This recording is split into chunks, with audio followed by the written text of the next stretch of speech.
Imagine being born in Japan around 1600, in a fishing hamlet where the sea is your pantry, your employer, and your judge every single day.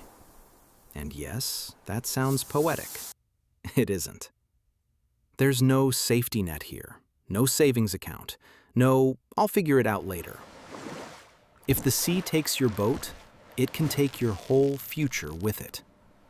Your life hangs on three fragile things: the catch, the debt, and your reputation. Lose one, and the other two start collapsing immediately. And this story isn't about heroics. It's about staying alive long enough to reach the rarest prize in this world: modest stability. The kind of stability that looks boring until you've lived without it. Power in early 1600s Japan is tightening and organizing. But what you feel isn't politics. It's rules. Local rules, community rules, the kind that decide who gets a second chance. In your village, there's a headman, an official in the most practical sense. He keeps records, settles disputes, and makes sure obligations get met. He's not a villain.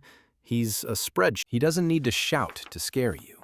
A ledger and a stamp can be just as frightening as a weapon, because paper remembers longer than people do. And paper doesn't get tired.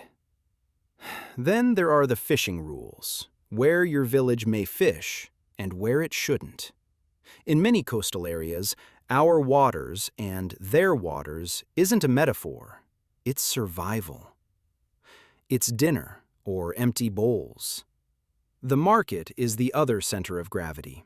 Fish spoils fast, so your income depends on speed, salt, and the people who decide whether your catch is welcome. And those people, they have long memories. And the market doesn't just buy fish. It buys trust. Your name, your reliability, your clean hands. That's what turns a basket of fish into rice, into winter firewood, into one more week. You are Jiro. You're born into a family that works with rope and wood and weather. Childhood isn't a protected phase. It's a narrow bridge you're expected to cross. Some kids don't. Food is simple and seasonal. Some days there's fish. Some days a little rice. Some days the adults eat less so the children can eat it all. No speeches, just smaller portions. You learn early, don't tear the nets, don't waste rope, don't embarrass the family. A small mistake can become tomorrow's hunger. Congratulations, you've unlocked adult consequences at age 7. Your father teaches you to read the sea, wind direction, birds, the texture of the water. Not romance, not poetry. A daily skill check with real penalties. And there's Hana from the neighboring yard. Quiet, observant, not dramatic. In a place like this, her kindness doesn't look like romance. It looks like support. The kind you can't afford to ask for, but desperately need. The romance, if you can call it that, is tiny. A glance at the well, help with a heavy basket, a moment where she covers for you when you slip up. Small things, the only kind that fit in a life this crowded. By 14, you're not helping anymore. You're working. Your hands matter. Your family depends on them. Then the weather changes fast. A storm hits. Not a beautiful one, not cinematic. Just wind and black water and ropes snapping and the sense that wood might not hold. Hold! Hold! Hold! You make it back alive, but the boat is damaged and gear is lost. Survival has a cost, and it arrives as repairs you can't afford. You don't celebrate being alive. you count what it cost. To fix the boat, you borrow. That's how debt begins here. Not in one dramatic sum, but in daily drips. Rice, oil, rope, wood, small fees you can't escape. It's like a leak you can't find and can't patch. You start thinking about the market differently. If you can sell better, if you can earn just a little more, maybe you can keep the roof and keep the boat. Maybe becomes your whole strategy. But trust is the entry ticket, and trust is social. You're not just a fisherman, you're a risk assessment for everyone who deals with you. A walking liability. Your first trips to the market feel like walking into a room full of mirrors. Traders don't just look at your fish, they look through you. They're measuring your future by your face. One of them asks, almost casually, "I heard your family took on debt after the storm. Is that going to be a problem?" It lands like a label, a sticky one. The headman reminds everyone, the fishing rules are there for a reason. If everyone fishes wherever they want, the village turns on itself. People don't need enemies when they're hungry, but the right waters are thin this season. Your catch is small, your debt is steady. And at home, the silence is louder than arguments. No one wants to say it out loud, but everyone is thinking it. Hana brings a small cloth bundle, dried food, a cord, something practical. It's not a miracle, it's a message.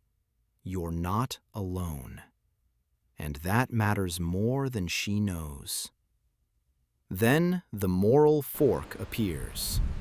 You know a cove where fish are plentiful, too plentiful. But it's disputed water, a place your village is not supposed to use. One step past the rope, and your name changes. You don't go because you're greedy. You go because debt doesn't feel like shame. It feels like hunger walking closer every day, like footsteps behind you in the dark. The forbidden cove works. The net comes up heavy. And for one stupid second, you feel relief. And then your stomach drops, because you realize this will not stay secret. Back at the market, no one screams at you. They do something worse. A step back, a refusal, a quiet distance that turns your catch into nothing, into waste. In places like this, people don't always punish you with fists. They punish you by cutting you out. No buyers, no favors, no patience, no oxygen. The headman calls you in. He doesn't need anger. He has a system to protect.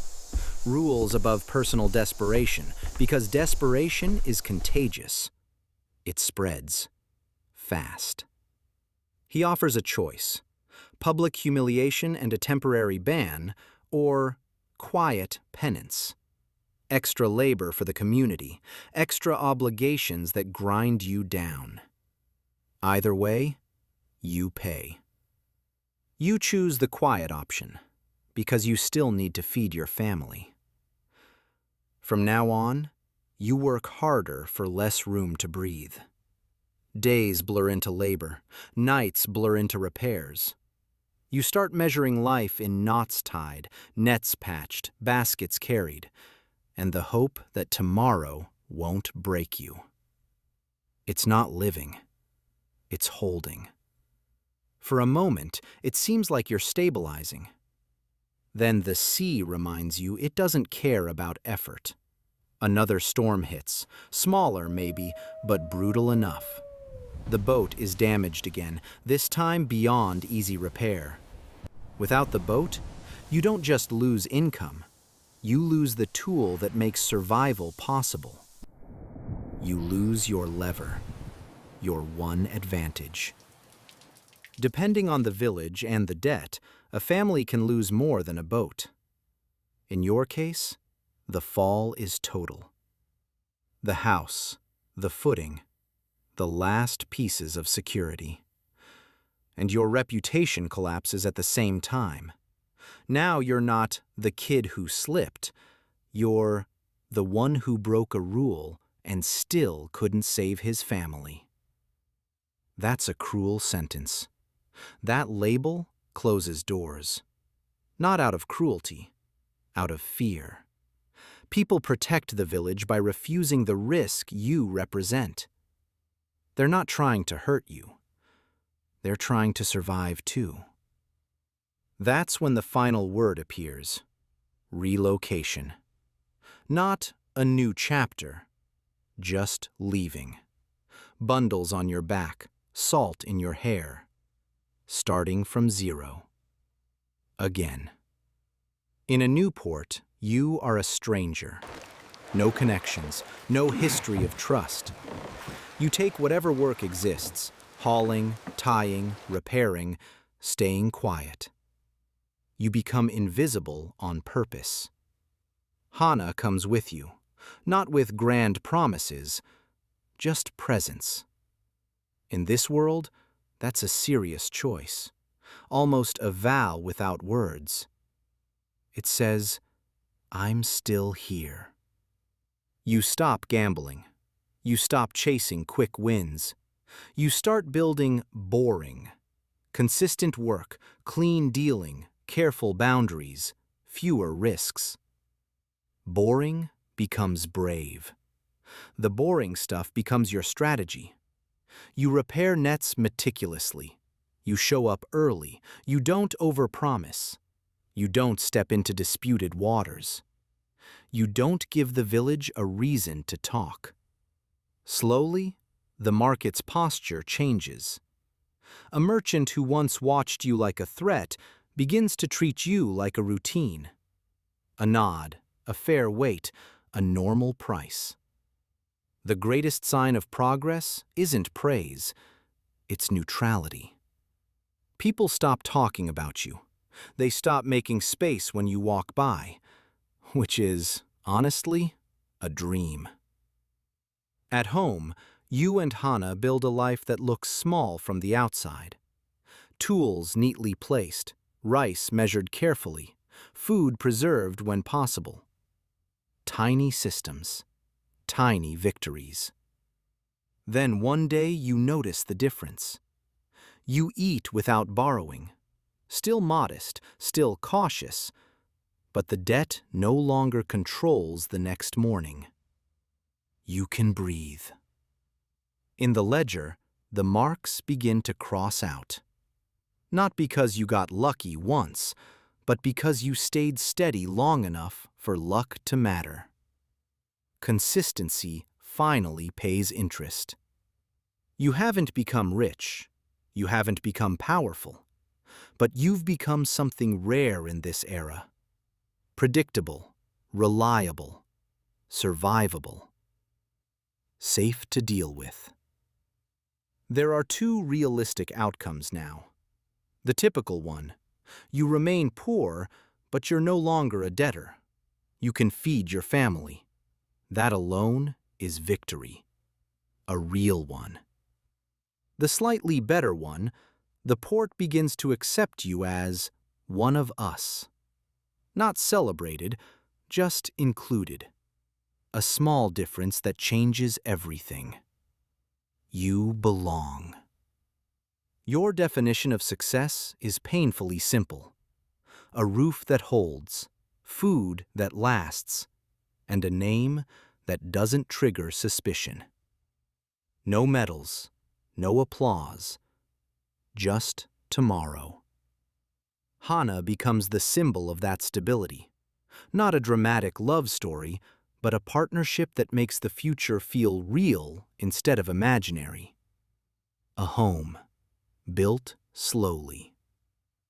By the mid-1620s, the sea is still dangerous. Storms still happen. but you no longer live on a single thread that snaps the moment weather. Your life is still hard, but it's no longer a free-fall. You learned the only lesson the sea teaches consistently. Build systems, not wishes. The sea hates wishes. That's your ending. Modest stability. No glamour, no triumph. Just the quiet miracle of making tomorrow predictable enough to breathe. So here's the question. Would you have broken the fishing rule to save your family? Or chosen clean poverty and hoped the sea turned kind again? Tell me which one you'd pick.